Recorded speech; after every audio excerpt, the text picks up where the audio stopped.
ঠিক আছে যাও লইও যাও দিয়া ঠাকুরটা আপনারে শনিবারে পূজা দিতে আমি তো মনে হচ্ছে তুমি একটা ছোটো দিবা দিবা কিন্তু এমনি রাখুন প্রত্যেক দিন কে দিব পূজাটা আর হনুমানের পূজা পুরুষ লোক ছাড়া মেয়ে লোকে দেয় না। তো পুরুষ লোক আপনার তো পুরীতেই আছে তা আমি আপনার আগে ওই করছি পুরীতে তো আমার শনি পূজা প্রত্যেক সপ্তাহ দেয় না প্রত্যেক সপ্তাহে পূজা দিতেছেন আপনারা প্রত্যেক সপ্তাহ দেয় আমার বাসুর হতে দেয় যে কোনো ছেলেরা পূজা দিলেই হয় যে কোনো ছেলেরা পূজা দিলে থাকে মাস্টার মুস্টার থাকে না আর এত মানে বুঝেন না এত বিগ্রহ করে পূজা দিতে লাগে না একদম মানে একদম খুবই সিম্পল ভাবে পূজা দিলে হয় বুঝছেন না এই কথাটা আচ্ছা ঠিক আছে দিয়ালান এলিগই আমি কালকে দেখা গেছি আপনার ঠাকুর বয়সেন না তখনই আমরা এই সিদ্ধান্ত করছি যে নিয়ে যাবো ঠাকুরটা আপনি আমার আগুই না করতেন তাহলে আমি আর ঠাকুর আনি না। আমি জানি না তো তুমি তো আমি তো ভাবছি তুমি একটা ফটো দিবে আচ্ছা টাঙ্গায় রাখো বিগ্রহ মূর্তি দিয়ে দেবো এটা আমি ভাবছি আমার মনে আসলো ফটো তারপরে আমি কই না একটা ঠাকুর যেহেতু কইছি একটা আনি তো তার লেগে আমি থাক দরকার নাই যেহেতু বয়স না শুধু কারণ আমি তো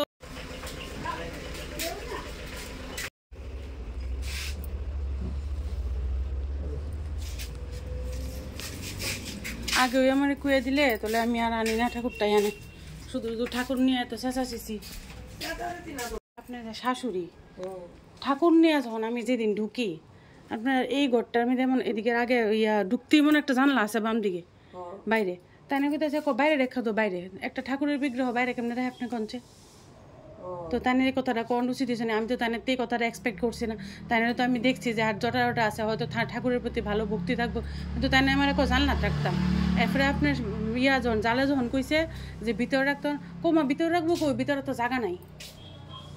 তো এই দুইটা কথা কিন্তু খুব খারাপ লাগছে দিদি আমার আমি একটা ঠাকুরের বিগ্রহ নিয়েছি খুব খারাপ লাগছে তাই না কিন্তু এই কথাটি কেমন ঠিক হয়েছে না কিন্তু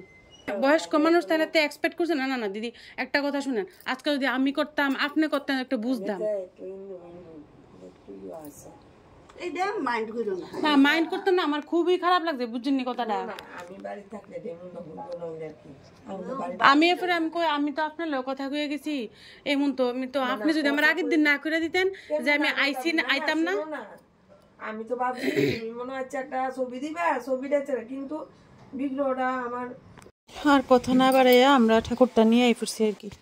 তো আমরা ঠাকুরটা এখন লইয়াই ফুরছি তারা যেহেতু বয়সে না আর যে দিদির লগে কথা কয়েছে আমি দিদি কইতেছে কয় তাই না বলে শরীর ভালো থাকে না বলে পারতো না বলে পূজা দিত তো তাই না ভাবছে আমি একটা ঠাকুরের ছবি নিয়ে দিব তো আমি যে বিগ্রহ নিমু তাই না জানে না তো বিগ্রহ নিচে দীক্ষা তাই না কইতেছে বোন পারতাম না হয়তো পূজা দিতাম মাফ করো এই কথা কইতেছে আর কি আমার আচ্ছা ঠিক আছে তাহলে নিয়ে গিয়ে আমি অন্য শূন্য মন্দিরের কথা ঘুমাই যে তাই না শাশুড়ি যে খারাপ ব্যবহার করছিল এরকম মানে কটু কথা কইছিল তো ওই কথাটা কইলাম আর কি তাই না আবার কইতেছে যে না এই কথাটি ঠিক কইছা না তাই না তুমি এর ব্যাপার এটা লিয়ে সেটা কোনো খারাপ পাইও না এই কথা কইতেছে ঠিক আছে শাসছে তাই না যেহেতু কয়ে দিছে এরপরে কোনো কথা নেই তখন আমরা আরেকটা শনি মন্দিরের কথা কইছি তো ওইখানে নিয়ে দিব আর কি আবার এই হলো কথা।